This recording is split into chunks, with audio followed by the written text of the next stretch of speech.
No inferno, uma luta sem fim se repetia incontáveis vezes.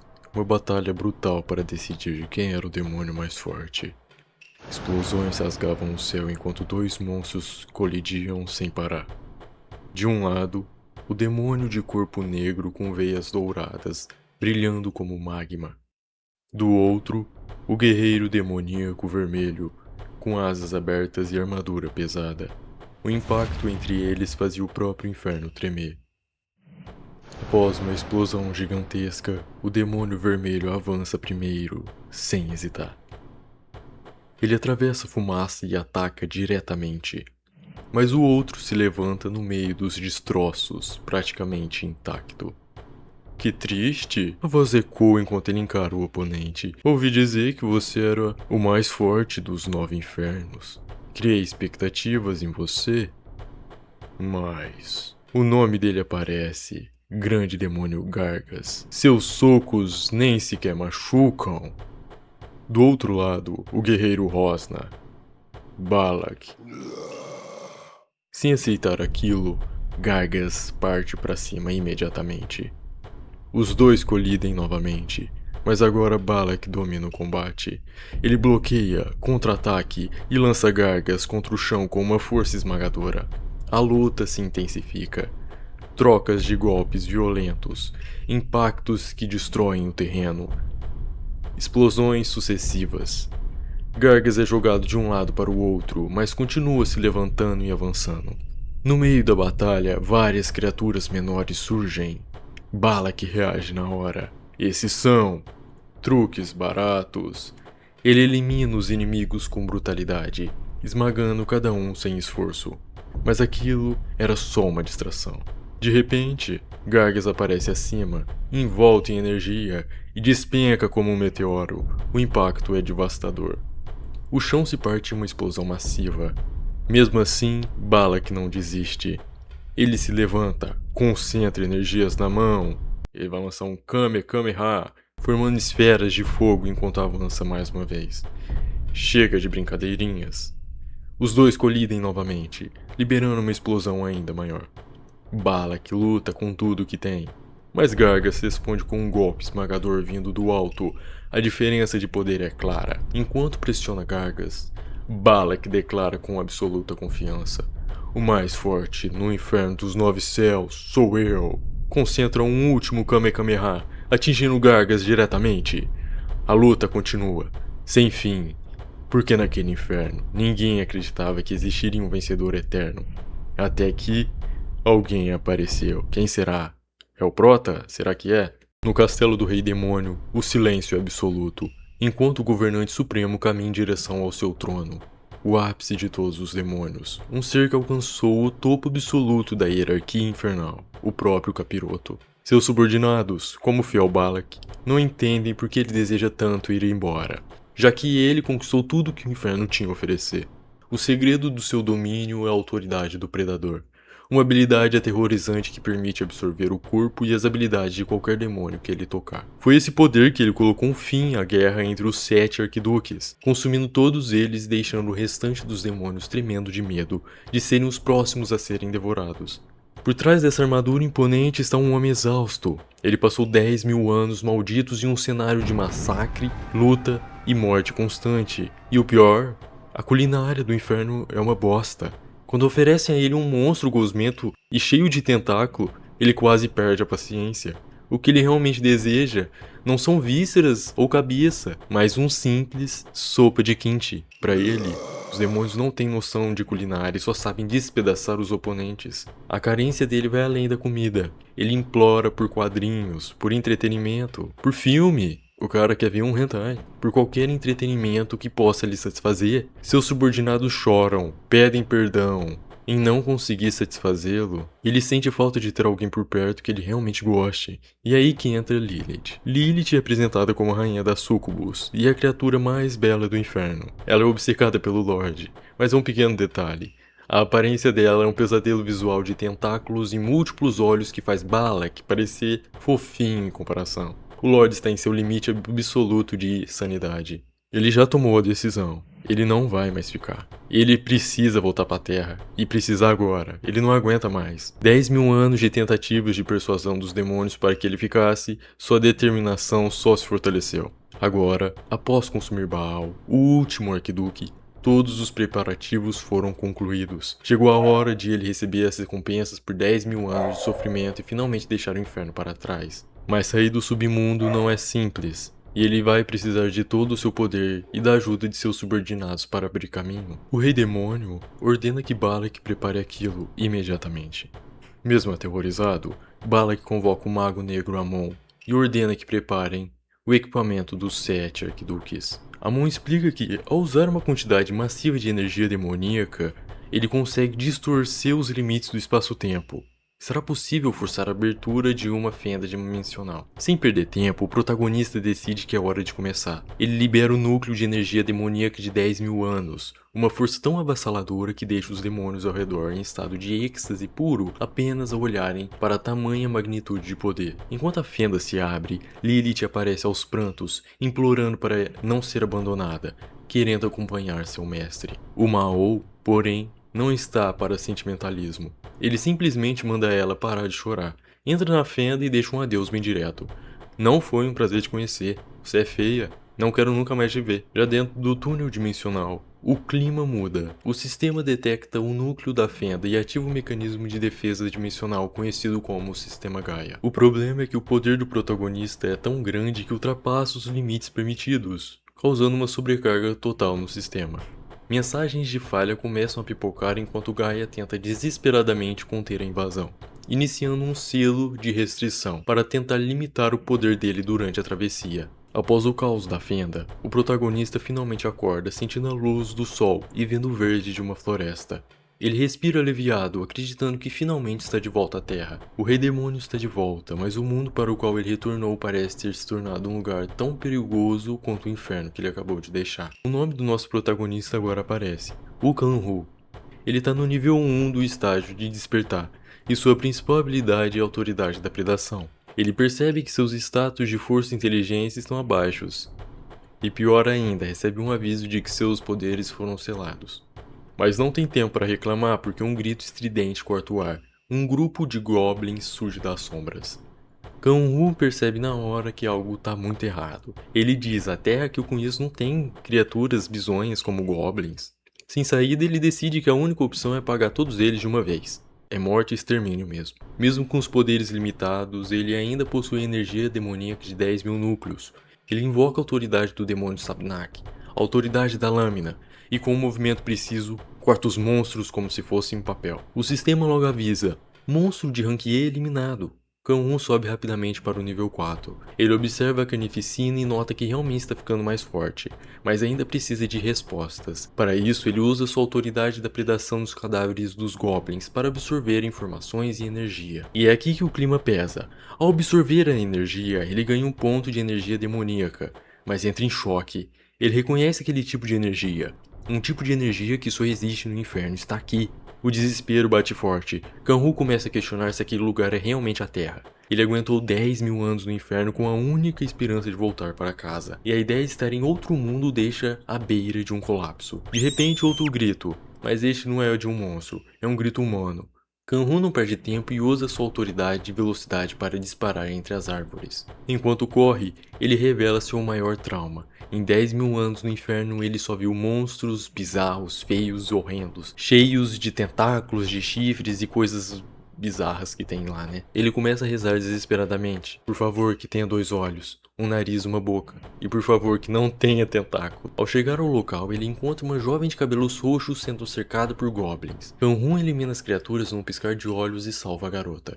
Ele olha para ela, hipnotizado. Ela tem 2 olhos, um nariz e sim, nenhum tentáculo, nenhum chifre, nenhum rabo. A jovem ainda trêmula agradece. Obrigada. Quando ela toca a mão dele para se levantar, o coração de Kanhu dispara. Fazia tempo que o jovem não via uma donzela. Nosso pobre gafanhoto. A garota se apresenta como Han Sewa e pergunta se está tudo bem com ele. E como nosso protagonista reage após 10.000 anos de isolamento, sem hentai, sem nada para se aliviar, ele fica totalmente apaixonado e logo solta. Vamos nos casar. Seung-woo fica sem reação. Assustada, solta um hã? Confusa, ela questiona o que ele quer dizer com aquilo.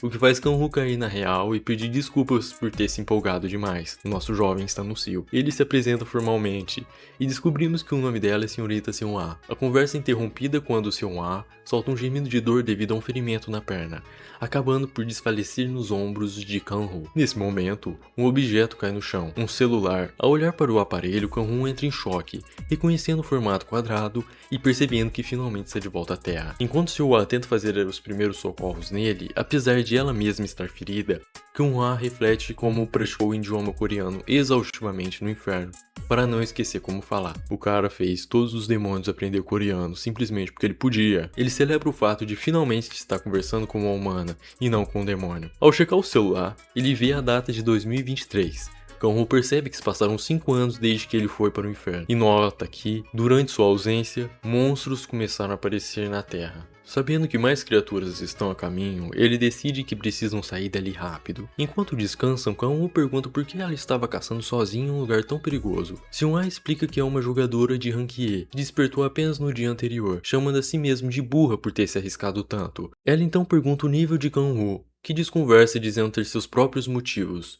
embora suspeite que seu nível atual seja baixo. Decididos a partir, Kang-woo percebe que a perna de Seung-woo ainda está ruim e oferece ajuda para carregá-la. O nosso prota é um cavaleiro. Mesmo tímido e sem querer causar problemas, ela aceita e o guia para o caminho. Orgulhoso por não ter revelado sua identidade e determinado a se adaptar à sociedade novamente, eles chegam ao portal azul massivo.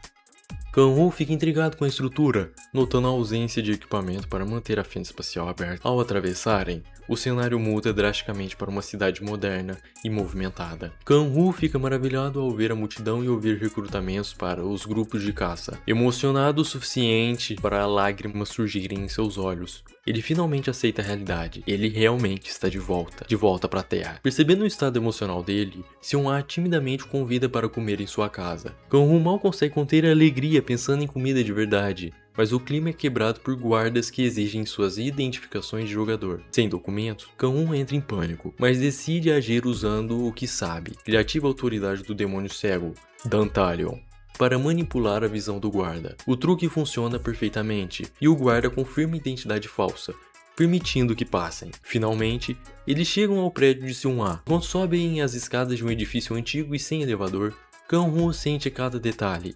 O cheiro do prédio velho, mofado, cheio de poeira, o corrimão gelado e sujo, a janela cheia de poeira e com bosta de pombinho. Para ele, tudo aquilo é a prova de que ele tá vivo. No dia 22 de fevereiro de 2018, o mundo enfrentou o chamado Dia da Calamidade. Centenas de portais se abriram simultaneamente, liberando monstros desconhecidos que massacraram exércitos inteiros. As armas de fogo foram inúteis contra essas ameaças sobrenaturais. Foi nesse caos que surgiu a esperança. A União Mundial de Operação Emergencial foi fundada, e os primeiros jogadores com poderes especiais, como uma guerreira lendária nos Estados Unidos, começaram a lutar para salvar a humanidade. Enquanto o mundo se adaptava a essa nova realidade, o nosso protagonista vivia seu próprio pesadelo. Para o resto do mundo, haviam se passado apenas 5 anos. Para ele, foram 10 mil anos de sofrimento no inferno. Me lembrou o Jin de Sobrenatural. Ele foi sugado por um daqueles portais logo no primeiro dia da calamidade. Para sobreviver naquele lugar maldito, Kang-woo precisou absorver energia demoníaca e se alimentar de demônios que tinham um gosto horrível, comparado a lixo, mantendo-se vivo apenas por um desejo ardente, voltar para a Terra. De volta ao nosso mundo, um pouco confuso e surpreso, percebe que ela realmente falava sério sobre comerem juntos, quando ele dá de cara com a mãe dela. O cara achou que ia ter sacanagem, mal conheceu a mina só porque salvou ela e achou que ia ter... Ai meu Deus, ai meu Deus. A recepção é calorosa. A mãe de Seung-woo fica aliviada ao ver a filha e agradece imensamente o Kang-woo. Muito obrigado por ter salvado a vida da minha Seung-woo, minha preciosa filha. Não sei como posso te retribuir. Ela o convida para entrar, prometendo preparar algo delicioso, mesmo sendo uma refeição simples. Enquanto a comida é preparada, a atmosfera é de paz, algo que Kang-woo não sentia há milênios. Ele observa a interação entre mãe e filha e pensa, isso aqui tá indo muito bem.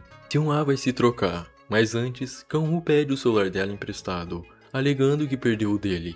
Ao tocar no aparelho moderno, ele fica maravilhado. Ele usa o tempo para pesquisar notícias sobre 2018, confirmando que o dia em que ele foi sugado para o inferno foi realmente o início de tudo. Ele percebe que a maior parte das notícias atuais ainda é baseada em especulações, mas antes que possa investigar mais, o dever o chama. A janta está pronta.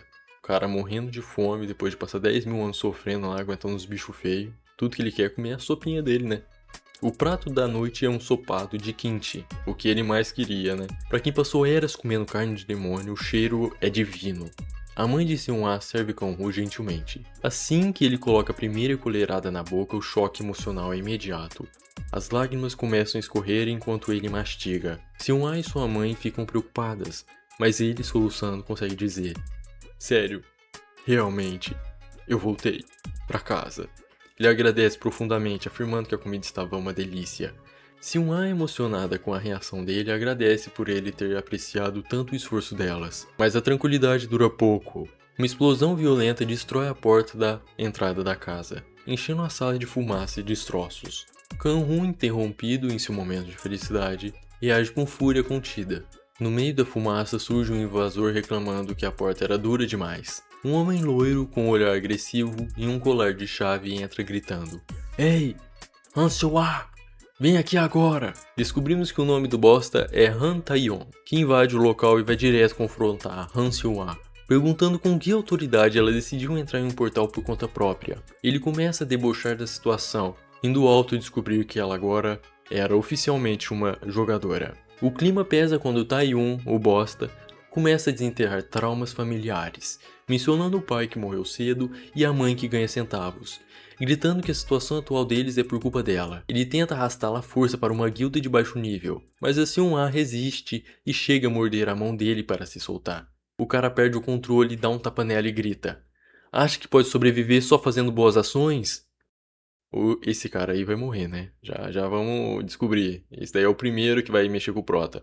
Tae-yeon continua seu surto, dizendo que o mundo não é fácil, e que como camaradas jogadores, eles deveriam se enfrentar pra valer. Quando a mãe dela tenta interferir, implorando para ele parar, Tae-yeon perde totalmente a linha e chuta a senhora, chamando-a de velha irritante e dizendo que ela não deveria ter segurado o braço dele. Ele agarra Seung-wha pelo rosto, se gabando de ser um desperto do próximo estágio, e pergunta, com um sorriso doentio, se ela realmente acha que tem alguma chance. De repente a atenção é cortada por um barulho de alguém tomando sopa ao fundo. O intruso é Kang-woo, que ignora completamente a briga e continua comendo, de boa. O cara tá formando aura, comendo a sopinha dele. Tae-yeon, possesso por ser ignorado, explode em fúria.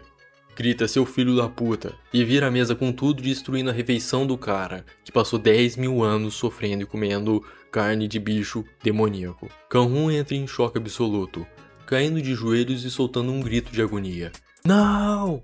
Minha sopa de kimchi!" Tae-yeon ainda tenta humilhá-lo, chamando-o de mendigo, porque o cara tá sujo e provavelmente fedendo agora, e dando um chute nele enquanto ele chora pelo kimchi. Kang-woo libera uma aura sombria e demoníaca. O vilão gagueja perguntando o que é isso, enquanto Kang-woo se levanta com um olhar assassino e pergunta: "Você se atreve a derrubar minha sopa de kimchi?" O caçador loiro está incrédulo, sentindo que algo tá muito errado. Ele percebe a presença ameaçadora de Kang-woo e a sua intenção assassina. Sem hesitar, ativa suas chamas azuis gritando que aquele cretino deve ter surtado, mas a confiança dele dura pouco. Envolto por uma energia esmagadora, ele entra em choque. Que porra é essa? Enquanto isso, a garota de cabelos roxos grita desesperada, implorando para que Kang-woo fuja dali. Kang-woo dá uma demonstração de pura velocidade e brutalidade, se movendo como um borrão preto. O loiro tenta prever os movimentos, achando que o adversário vai atacar pelo lado esquerdo, mas cai direto em uma finta mortal. O impacto é devastador. O loiro cospe sangue e, em fúria, xinga Kang-woo de filho da puta novamente. Cada tentativa de reação é respondida com um golpe ainda mais forte. Ele percebe tarde demais que Kang-woo é absurdamente forte, sendo arremessado contra as paredes enquanto é espancado sem piedade. Totalmente quebrado no chão, o loiro tenta entender quem é aquele monstro. Kang-ho o pisa com desprezo e avisa: "Não acabei ainda, para de drama, seu bostinha, vai chorar?" Com olhos vermelhos e insanos, Kang-ho revela o motivo de sua fúria. A última gota de sua sopa de kimchi foi arruinada. O loiro, sem acreditar no que houve, balbucia: "Só por uma sopa de kimchi?" Essa foi a palavra errada. Kang-ho explode de raiva, gritando que o kimchi não é apenas uma sopa. Ele agarra o loiro e inicia um treinamento psicológico bizarro. A regra é simples. No 1, o loiro deve dizer que kimchi é, e no 2, ele deve gritar que é comida sagrada. O loiro, chorando e sangrando, tenta obedecer,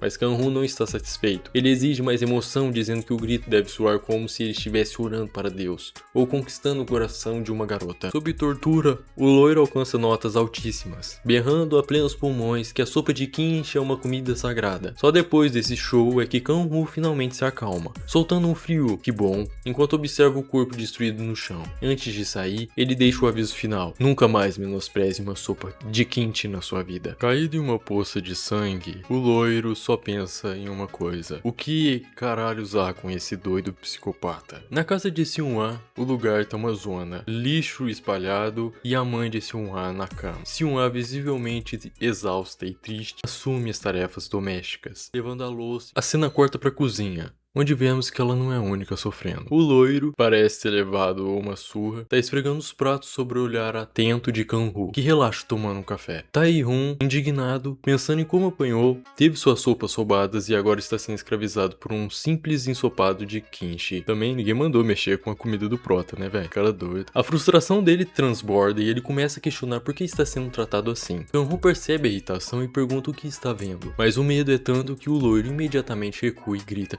"Não! Não, senhor!" Kang-ho então assume uma postura intimidadora, encarando-o profundamente e dizendo para ele tratar a própria vida com afeto. O loiro, apavorado, jura obediência, mas em pensamento já planeja denunciá-lo para um tal de Gilda-Andras. Percebendo a intenção oculta, Kang-ho decide que não tem motivos para deixá-lo vivo. É então que ele ativa a autoridade do medo, revelando sua verdadeira face demoníaca com olhos roxos e uma aura aterrorizante. O loiro é transportado para um pesadelo onde encara o gigante demônio Orobas. Ele implora por misericórdia, enquanto grita de puro pavor. Kang-ho não o mata, mas grava uma marca de medo incurável em sua alma, transformando-o em um fantoche que jamais poderá contar o que aconteceu ali. Tae-hun sai da cena completamente quebrado, e Seung-hwa, que observava de longe, acredita mais uma vez que Kang-ho a salvou. Agora, o foco de Kang-ho muda para a sobrevivência financeira. Ele está desesperado por dinheiro e começa a pesquisar sobre pedras de poder mágico em seu celular. Ele pergunta a Seung-hwa se ela tem alguma, e ela lhe entrega uma pedra de ranqueia que conseguiu caçando goblins. Ao analisar o item, Kang-ho percebe que a energia ali não é demoníaca, mas sim poder mágico. Mesmo assim, ao absorvê-la, sua energia demoníaca aumenta em um ponto. Decidido a lucrar, ele pergunta sobre um escritório de gerenciamento de jogadores. Seung-hwa explica que há um na estação Sangui e se oferece para acompanhá-lo. Ela revela que entrou no portal sem cuidado por causa da situação difícil de sua família e agradece imensamente a Kang-ho por sua ajuda. Ele mantém a fachada de herói, dizendo que só quer ajudar pessoas como ela. Internamente, porém, a realidade é outra. Kang-ho ri do fato de ter passado 10 mil anos entre demônios e agora está fingindo ser um anjo. Esse prota é mesmo psicopata e doido. Ele pretende usar as lições básicas para despertar o segundo estágio, mas seu pensamento é puramente pragmático. Ele sabe que andar com alguém fraco como Seung-hwa vai diminuir sua eficiência na caça. Ele admite ser frio e calculista, como Thomas Shelby, mas entende que essa realidade é para sobreviver na Terra, assim como era no inferno. O Kang-ho, segurando sua identidade de volta ao mundo comum,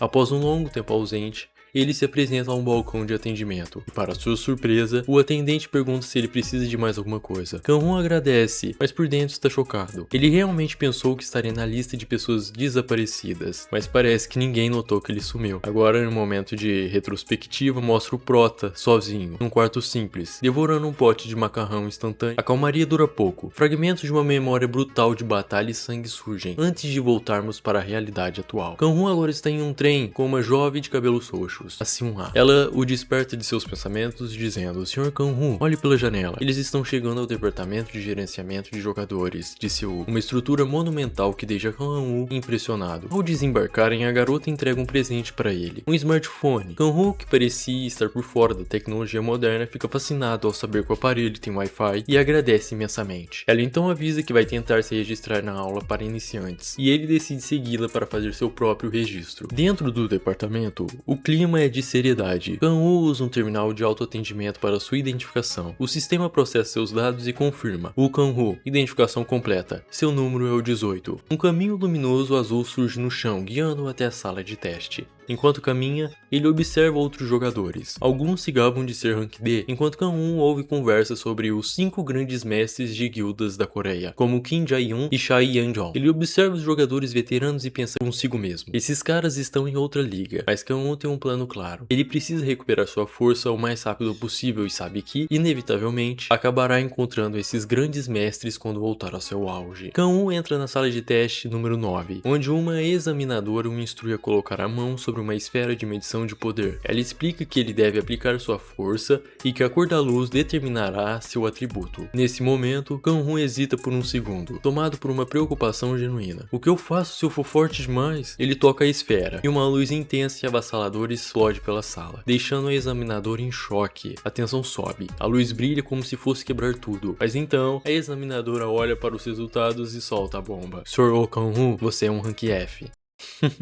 A atendente explica que, com esse nível, ele só pode entrar em dungeons de seu próprio rank e que precisará, obrigatoriamente, de um guardião para protegê-lo. Kan-Woo, porém, acha isso um absurdo e pensa consigo mesmo. Balak iria surtar se eu visse isso. O Rei Demônio não precisa de alguém para protegê-lo. Sentindo o peso de 10.000 anos de trauma voltando, ele pergunta como pôde subir de nível tão rápido. A recepcionista menciona 2 opções: um curso básico de educação ou a entrega de uma certa quantidade de pedras mágicas. Olhando para um cristal de poder, Kan-Woo decide que as pedras são o melhor caminho e recusa educadamente o curso. Enquanto ela entrega seu cartão de jogador, sente até uma ponta de pena pelo triste Rank F do rapaz. Mas assim que ele sai, algo estranho acontece. O cristal que ele tocou começa a mudar de cor, até ficar completamente preto e rachar. A recepcionista entra em pânico, perguntando-se como um Rank F poderia ter causado aquilo. Corta para a movimentação em frente a um enorme portal azul da cidade. Grupos gritam procurando por DPS, magos e curandeiros, mas a exigência mínima costuma ser Rank E pra cima. Kan-Woo aparece no local e surpreendentemente apresenta seu cartão, agora confirmado como Rank E, para o guarda. Ele ignora os comentários preconceituosos sobre a classe de ladino e entra sozinho no portal. Já dentro da dungeon, Kan-Woo reclama da sensação estranha do teleporte, mas logo é interrompido por um grito. Ei, você! Um homem enorme e musculoso chamado Kan Tae-soo o aborda. Surpreso por ver alguém entrando sozinho em um portal de caça, Tae-soo, agindo como um veterano experiente, tenta convencer Kan-Woo a se juntar ao seu grupo, insistindo que é melhor caçar em equipe do que morrer sozinho por falta de experiência.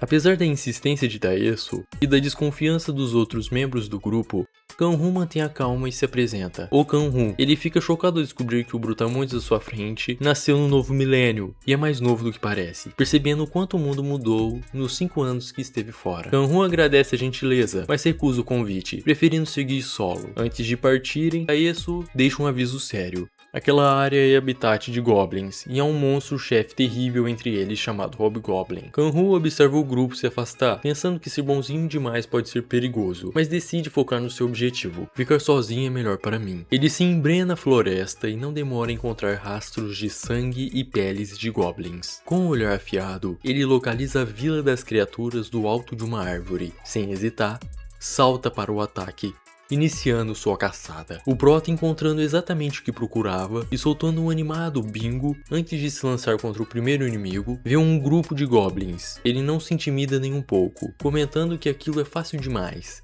E com um sorriso psicopata, desafia as criaturas perguntando: vamos começar? O que se segue é um verdadeiro massacre unilateral. Kan-Woo se move como um vulto sombrio, detalhando goblins um após o outro, com uma eficiência brutal. Em meio ao caos de sangue e cortes, ele utiliza suas habilidades de energia escura para dizimar as criaturas que mal conseguem reagir aos seus ataques. Ao perceber que ainda restam alguns sobreviventes, ele olha para eles com deboche, notando que ainda tem esse tanto sobrando, e finaliza a rodada com um irônico bon appétit. Após a carnificina, Kan-Woo finalmente recupera o fôlego. Ele admite que é cansativo quando tem tantos assim, enquanto observa o campo repleto de cadáveres. É nesse momento que o sistema brilha. Ele subiu 4 níveis de uma vez, chegando ao nível 11, e descobre que seu atributo de energia demoníaca também aumentou ao subir de nível. Mas o crescimento não para por aí. Utilizando a autoridade de predação, ele começa a absorver a energia dos corpos recém-abatidos. Ele explica que consegue sentir a energia demoníaca vindo diretamente dos corpos, e não das pedras de poder, e que quanto mais recente for a morte, melhor. Com um sorriso satisfeito, ao ver seu atributo subir novamente, ele decide que vai vender as pedras mágicas para ganhar dinheiro. Enquanto limpa o local e junta as pedras entre os ossos, os pensamentos de Kanhu tomam um rumo inesperado: comida. Ele compara a situação a comer frango e deixar apenas os ossos, o que o deixa com uma fome absurda. Ele começa a planejar um jantar com a senhorita Silhua, imaginando um restaurante de frango que vão visitar. O clima é interrompido por um estrondo pesado. Kanhu para e sente algo diferente no ar. Das sombras surge uma criatura massiva, muito maior que os outros, um Hobgoblin. O monstro ruge,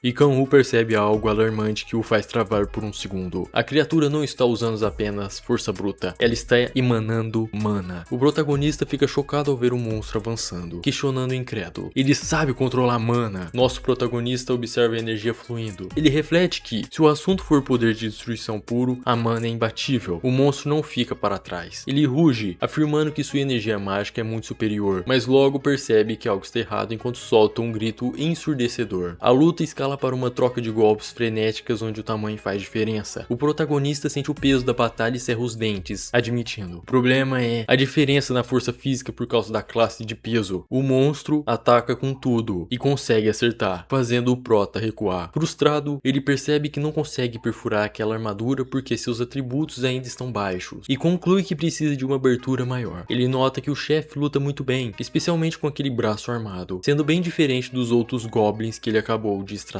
O sorriso dele diz tudo. Ele vê esse chefe apenas como uma presa de entretenimento, uma sobremesa. Aproveitando o momento de fúria do monstro, ao ver um crânio no chão, o protagonista decide que já é o suficiente. Ele ativa uma habilidade sombria, exploda com raiva e junte um poder imenso, autoridade da raiva do demônio Krogal. Ele lança essa maldição diretamente no inimigo e gritando: não em mim, mas nesse cara. O monstro entra em um estado de frenesi absoluto, um buff de alto dano que amplifia a força, mas que tem um preço terrível: transforma o cérebro em um mero enfeite. Com o monstro atacando de forma racional e desordenada, o prota apenas desvia com facilidade, comentando que agora os ataques são muito mais fáceis de evitar e criam aberturas perfeitas. Com um golpe decisivo, o sangue do boss é espalhado por todo lado e It's over para o monstro. Ele solta um enquanto golpeia a criatura, mas logo mostra um pouco de desdém, comentando: que frustrante, se eu fosse quem era antes, eram apenas 3 tapas para matar esse bosta.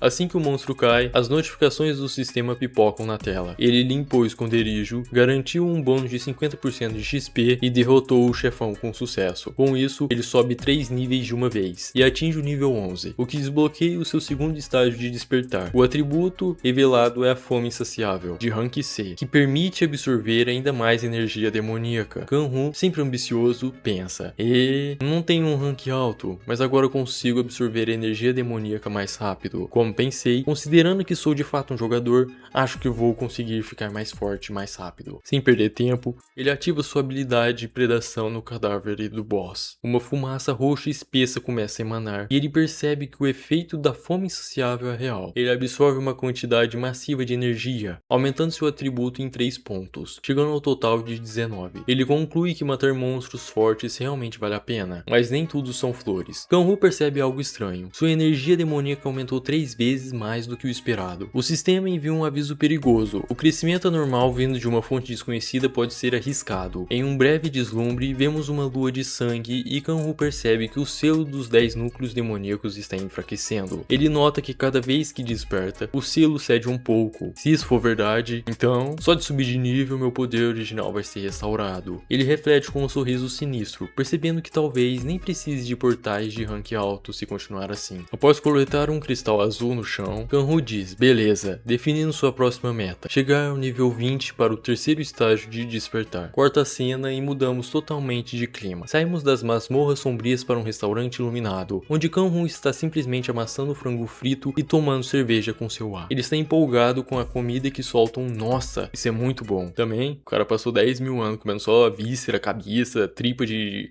de bicho de demônio e fica aí agora comendo franguinhos, daí é um banquete. Se pergunta se está gostoso e ele confirma: sim, tá incrível. Ela, em tom de brincadeira, pergunta se é melhor que a sopa de kimchi que ela fez. E Kanhun entra na onda: jamais, prefiro muito mais a sua sopa de kimchi. Ela ri, achando ele engraçado. O clima fica um pouco mais sério quando Seung-ha oferece mais comida e pergunta se ele tem amigos ou familiares. A resposta dele é curta e seca: não. Ele complementa dizendo que não tem amigos, não tem família e não tem uma casa. Aproveitando a abertura, ela diz: caso as coisas fiquem ruins, ele poderia ficar um pouco na casa dela. Surpreso, responde: certeza? Sim, ela diz. Nesse tempinho recebi muita ajuda sua, então não se preocupe. Kanhun agradece, dizendo que deve uma a ela, e os dois concordam em cuidar um do outro. Mas Kanhun não quer abusar da bondade alheia. Ele tira um envelope com 3 milhões de won e entrega para ela. Seung-ha recusa, mas ele insiste: aceite como um aluguel. Ela tenta recusar novamente, lembrando que ele já ajudou muito. Kanhun então diz saber que a família dela não tem muito dinheiro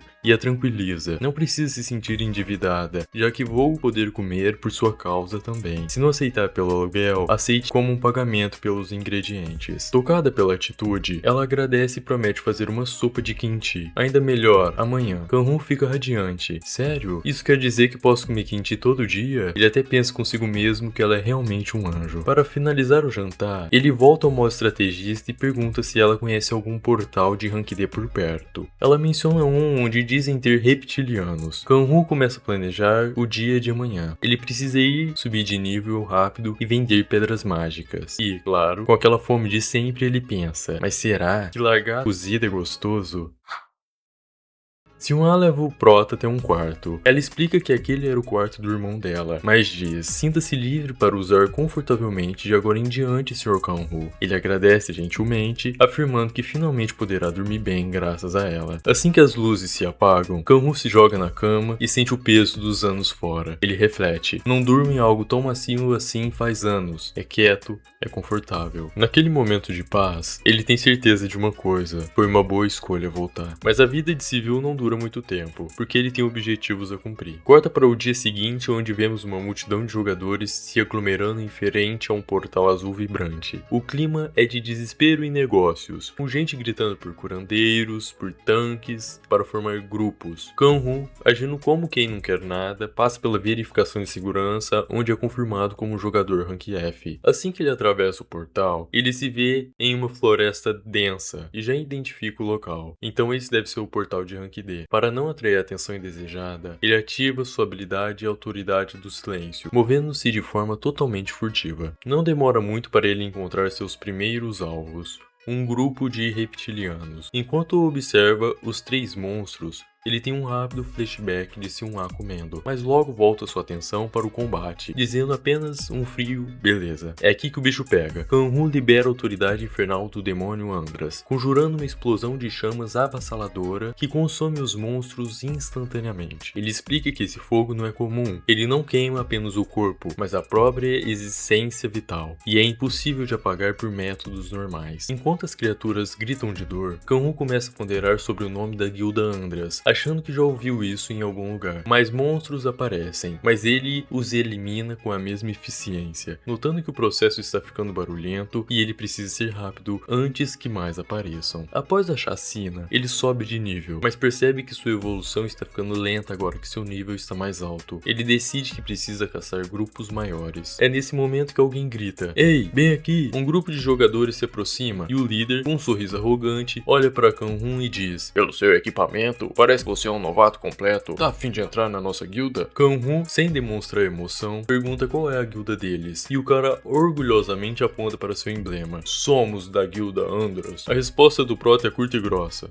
não tô interessado. E ele simplesmente vira as costas e vai embora. O grupo fica furioso com a arrogância do Prota. O líder, perdendo a paciência, decide que eles vão trazer Kanhun de volta meio morto. Eles planejam usar o protagonista para aliviar o estresse e dar a ele uma boa lição de vida. Mal sabe eles o erro que cometeram em mexer com o Prota que saiu do inferno depois de 10.000 anos. Ho-Jun chega com uma atitude arrogante, zombando do fato do protagonista estar com roupas limpas demais e sem nenhum cadáver por perto. O protagonista tenta manter a calma, dizendo que está apenas descansando, mas a arrogância de Ho-Jun só aumenta, chamando-o de novato e se sentindo irritado com o que chama de intromissão de um veterano. A tensão escala quando o protagonista, com um olhar afiado, pergunta se Ho-Jun quer lutar. Ho-Jun perde a paciência, chama o prota de merda e afirma que ele não deve passar de um ranquier. Ele saca sua espada brilhante, prometendo dar uma lição no rapaz, enquanto o protagonista apenas observa com um sorriso cínico, dizendo que está ansioso por isso. Nesse momento, o protagonista revela seu conhecimento. Você sabia que os homens lagartos são extremamente sensíveis ao som? O veterano bate sua espada, fazendo um ruído. Para os monstros, um chamariz. O grupo de Ho-Jun rapidamente entra em modo defensivo, preparando um feitiço de barreira enquanto percebem que algo está vindo pelo som. Ho-Jun, ainda tentando manter a pose dentro da barreira, pergunta o que o protagonista vai fazer e zomba, sugerindo que ele se ajoelhe e implore por ajuda antes de se tornar um deficiente. O protagonista solta uma risada fria e ativa sua primeira grande habilidade, a autoridade do rugido ensurdecedor. O impacto sonoro é massivo, fazendo a terra tremer e forçando o grupo de Ho-Jun a se encolher dentro da barreira, enquanto Ho-Jun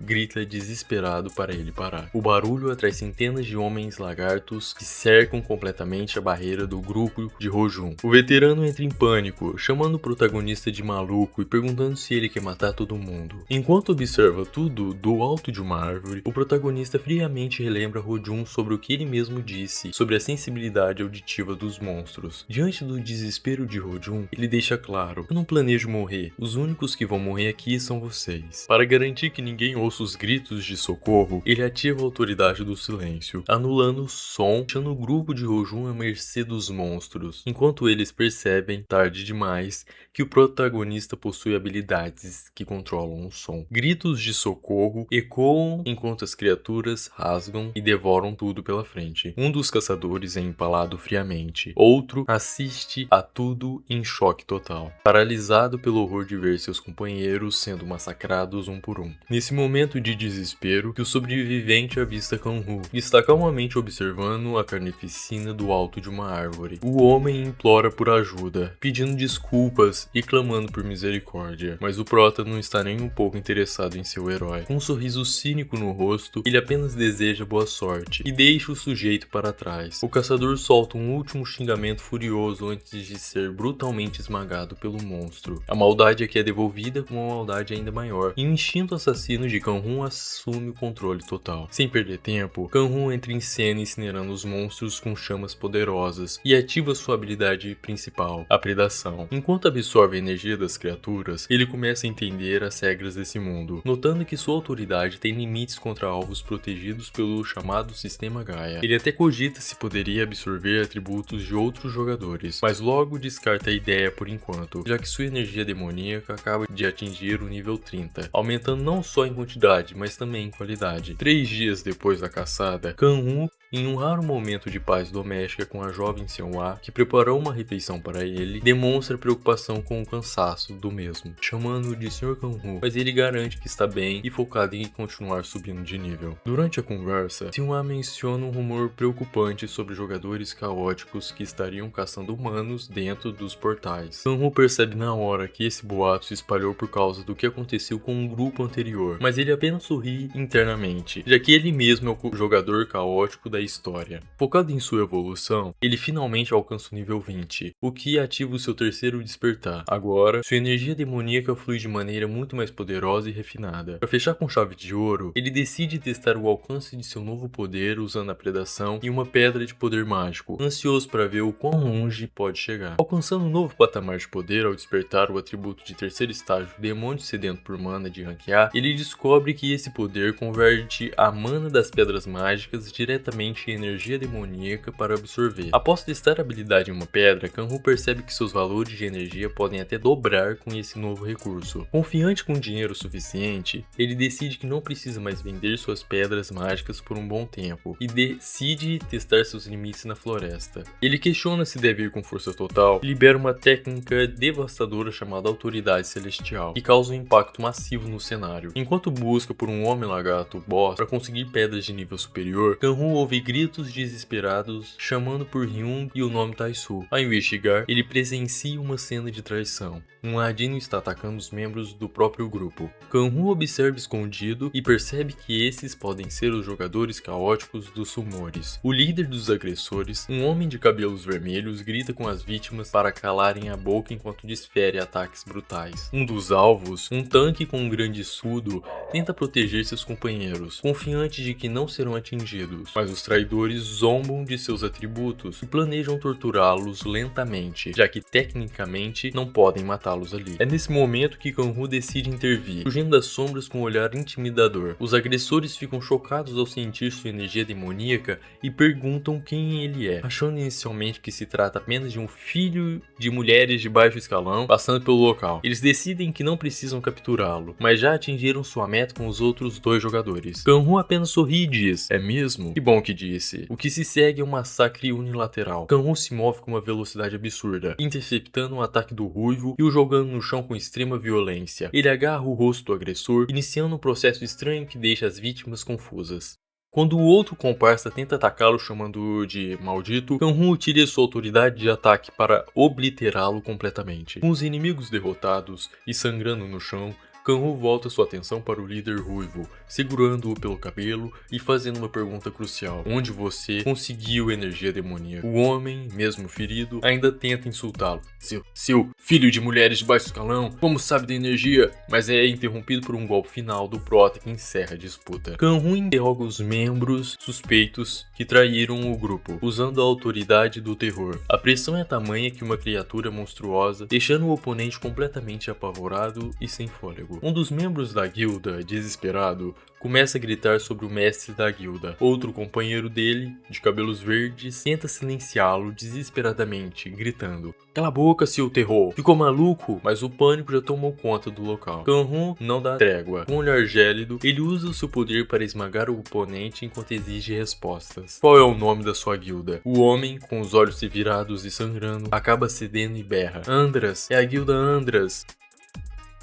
Em um momento de confissão sombria, o segredo por trás da força deles é revelado. O homem explica que o mestre da guilda forneceu aquele poder a eles através de rituais. Kanhu, intrigado, tenta conseguir mais detalhes perguntando que tipo de rituais seriam esses. Antes que pudesse falar mais, algo terrível acontece. O homem começa a convulsionar e cuspir sangue. Kanhu percebe que quem quer que esteja por trás disso implantou um dispositivo de segurança para matá-los caso tentassem falar sobre os rituais. O inimigo morre ali mesmo, deixando Kanhu frustrado. Nesse momento, surge Kang Tae-soo, um guerreiro robusto que reconhece nosso protagonista. Ele fica chocado ao ver que o Kanhu é o mesmo jogador que o salvou há muito tempo em um portal de Rank B. Transborda gratidão, afirmando que teria morrido se não fosse por Kanhu, e que agora entende por que ele é o jogador de nível tão alto. Tae-soo sugere levar o caso ao Esquadrão Urang, um grupo de jogadores regulamentado pelo governo, para investigar a guilda Andras e os jogadores caóticos. No entanto, Kanhu interrompe. Com um olhar enigmático, ele pede para Tae-soo não relatar nada e afirma: "Deixa que eu lido com eles pessoalmente." Ao ouvir isso, Tae-soo entra em um estado de êxtase total. Ele jura lealdade absoluta, gritando que deve a vida a Kanhu e que juntos levarão o martelo da justiça sobre a guilda Andras. Ele começa a discursar fervorosamente sobre a lealdade das artes marciais, deixando Kanhu até um pouco constrangido. O capítulo termina com Tae-soo ajoelhado, encantado pela bondade de Kanhu, enquanto o protagonista pensa consigo mesmo que encontrou outro cara igual ao Balak. Um dos jogadores, visivelmente emocionado, agradece ao nosso protagonista.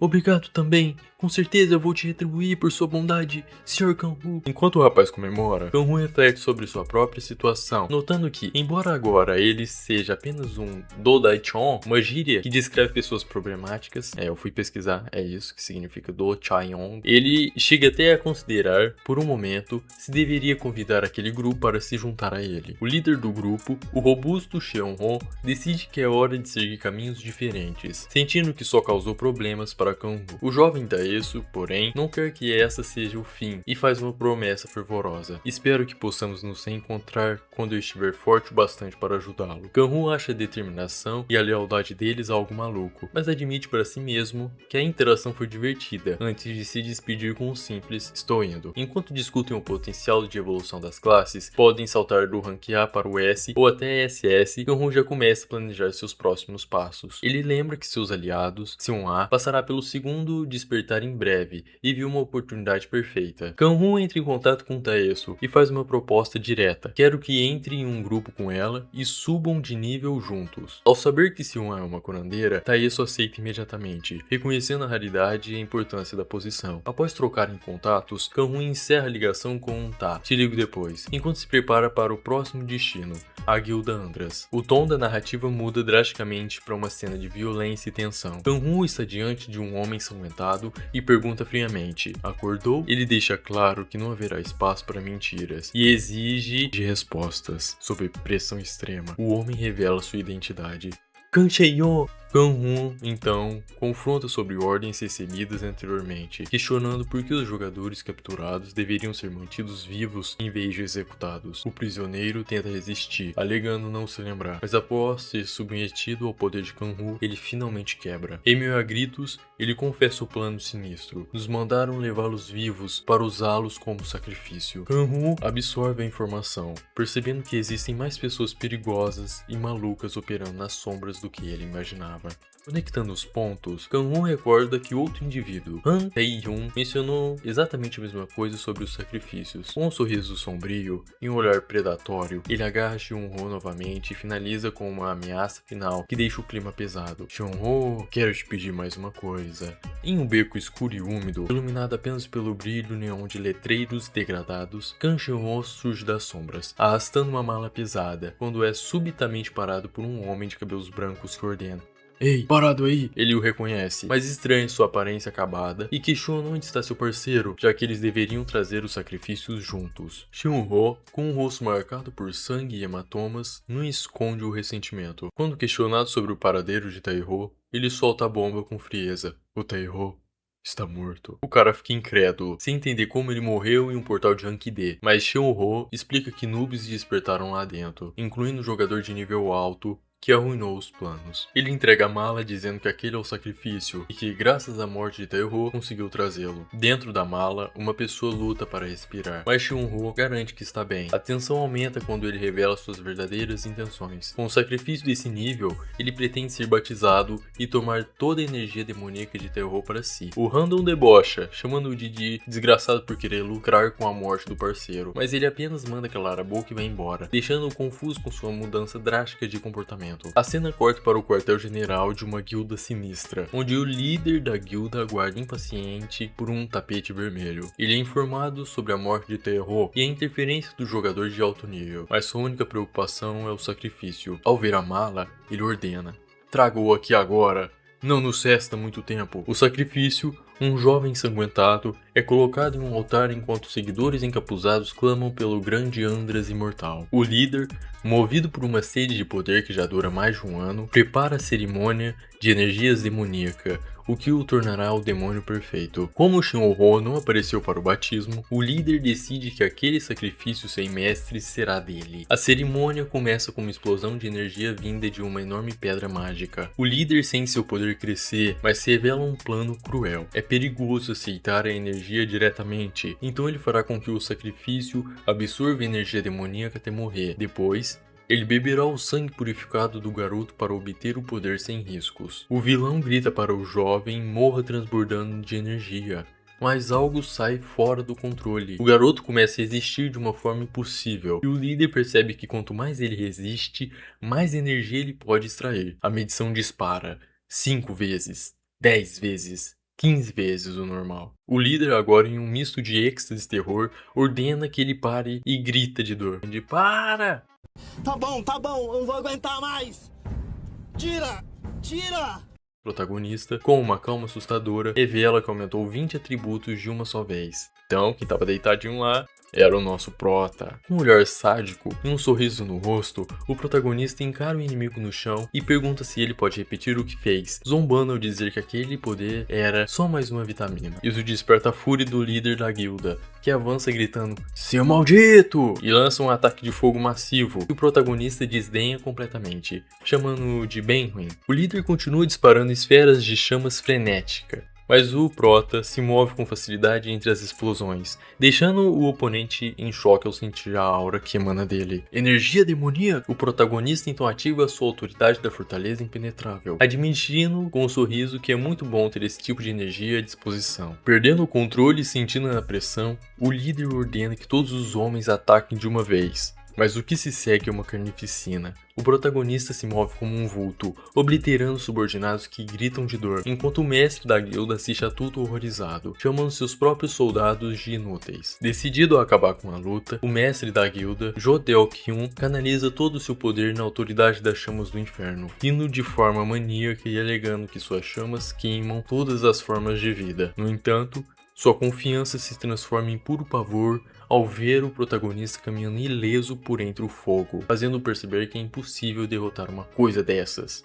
Vendo que a morte é inevitável, o vilão muda de estratégia instantaneamente e começa a berrar que o protagonista é a manifestação do grandioso Andras, o rei e deus que eles tanto esperavam. Ele ordena que todos baixem as cabeças para o Messias, que os levará à vida eterna, o que faz o protagonista notar o quão rápido aquele desgraçado pensou para tentar salvar a própria pele. Jodeok-Hyun continua seu teatro, fingindo que o coração vai explodir de emoção, enquanto o prota decide entrar no jogo para ver até onde isso vai. Flutuando no ar com a autoridade do firmamento, o protagonista solta uma gargalhada e se proclama como Andras, o Lorde das Chamas e regente de todos os demônios. A cena termina com um novo rei, ordenando que o mestre dispense os subordinados, pois ele quer ficar a sós com o seu mais novo e fiel seguidor. Jodeok-Hyun tenta manter as aparências, chamando-o de grandioso Sr. Andras, mas Kang-Hun o corta imediatamente. "Pare com essa merda. Você já sabe que eu não sou o Andras."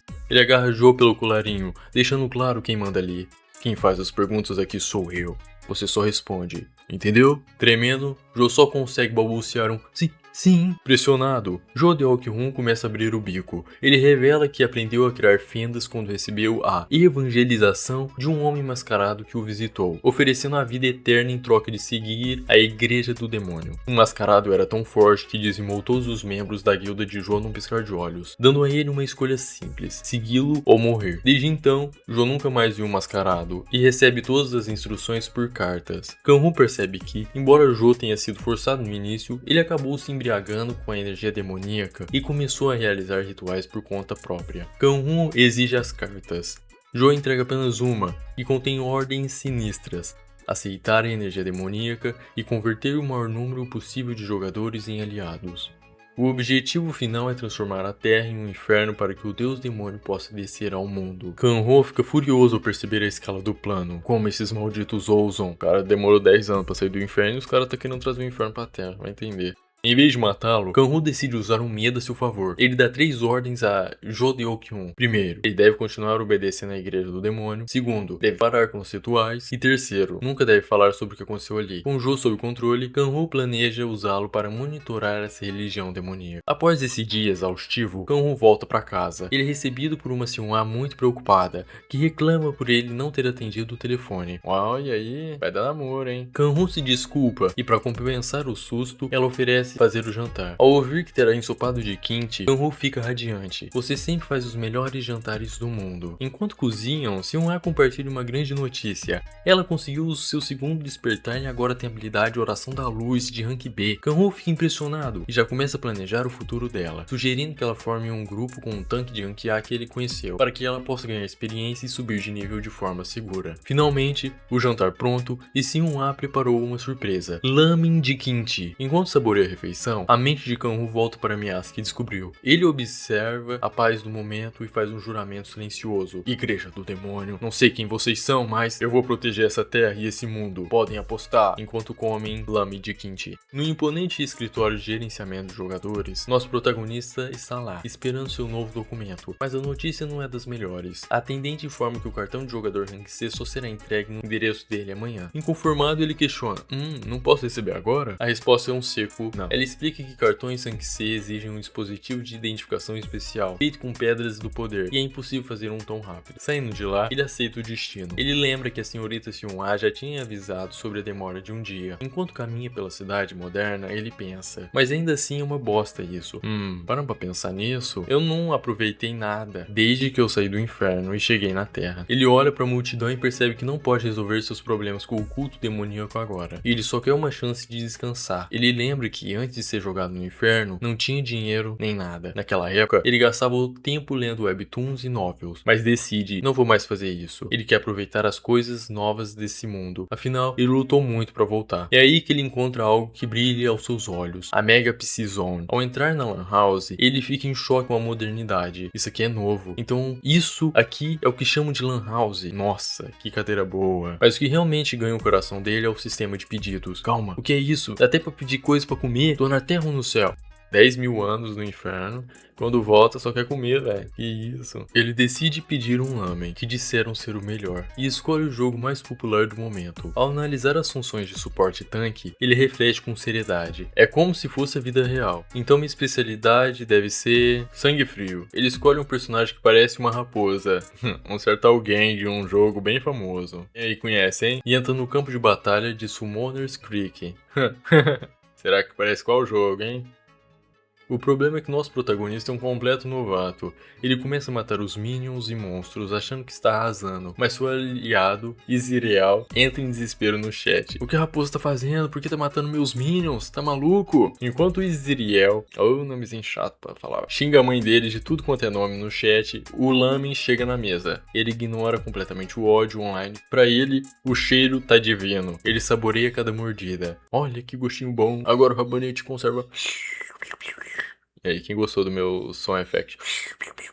Ele pega e come tudo. Que negócio bom, ele exclama. Ele chega à conclusão de que o ramen com o rabanete é uma combinação suprema. A paz acaba quando ele toma um gole de refrigerante e vê na tela: você foi eliminado. Ele solta um simples: ixi, morri. Mas o caos explode na vida real. Alguém do lado grita a plenos pulmões: ah, esse time de merda do Bababoi. Não pode falar. Porque tem um filho da puta...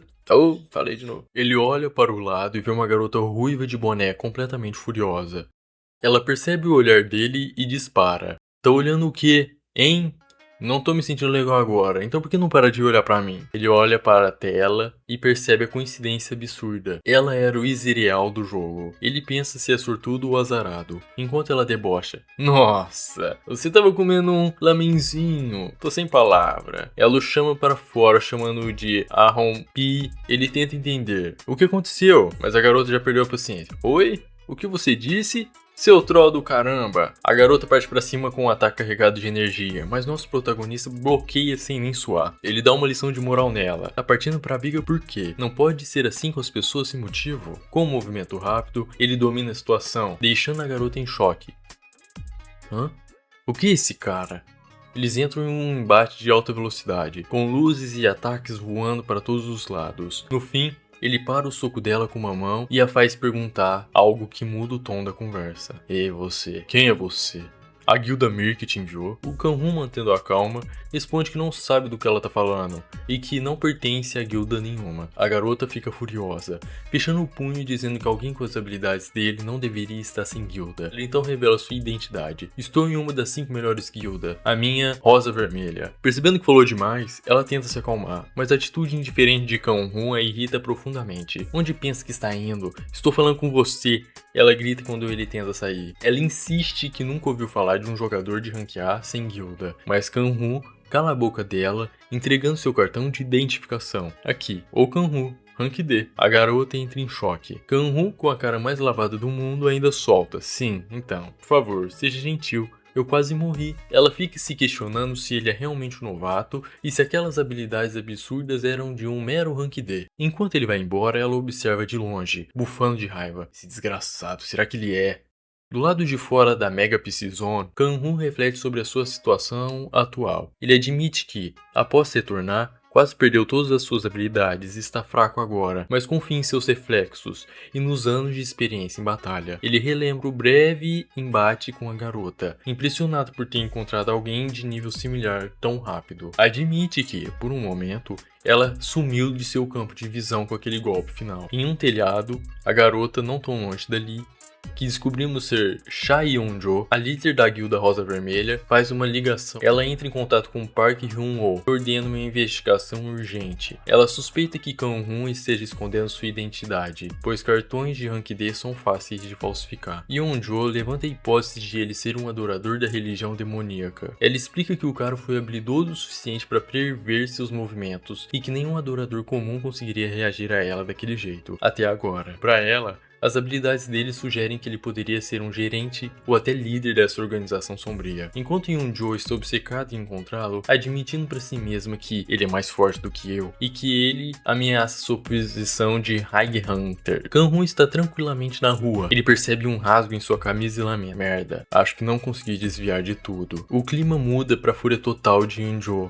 após uma derrota humilhante quando ela volta para a Mega Psy Zone. Ela explode gritando: ô Kanhun, seu merdinha, definitivamente vou te encontrar e te matar. No mesmo instante, em outro lugar, Kanhun sente um calafrio repentino. O que foi isso? Sentiu um arrepio do nada.